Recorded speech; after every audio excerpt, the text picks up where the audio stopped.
في آية في سورة يوسف بتعدي علينا كده بسرعة، بس لو وقفنا عندها ممكن تغير نظرتنا لكل حاجة بنمر بيها. ربنا سبحانه وتعالى قال: وكذلك مكنا ليوسف في الأرض.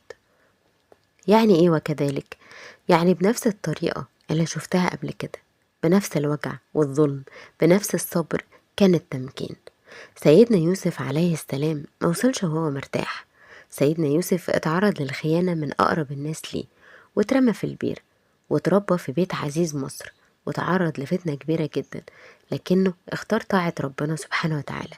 سيدنا يوسف دخل السجن ظلم، ومع ذلك ما اعترضش وكان بيدعو الناس، ولما خرج رفض يطلع غير لما تظهر براءته.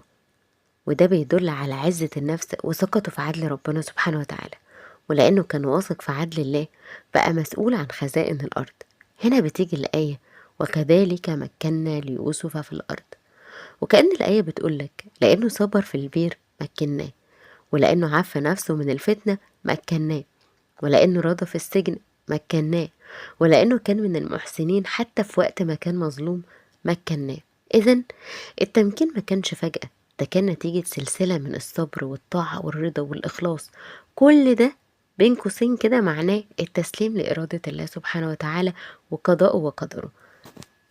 سورة يوسف كلها بتلف حوالين فكرة واحدة: إن الطريق اللي شكله خسارة ممكن يكون هو طريق التمكين الحقيقي. يعني البير مش نهاية، والسجن مش فشل، والظلم مش ضياع. كل ده ترتيب إلهي عشان يوصل للي يستحقه. والتمكين اللي وصله سيدنا يوسف ما كانش بس فلوس أو منصب، كان تمكين من 3 حاجات. أول حاجة كان تمكين مادي، يعني كان بقى صاحب سلطة. تمكين معنوي، تاني حاجة لأن الناس كمان وثقت فيه. تالت تمكين وده اسمه تمكين روحي، لأن علاقته بربنا سبحانه وتعالى بقت أقوى من الأول.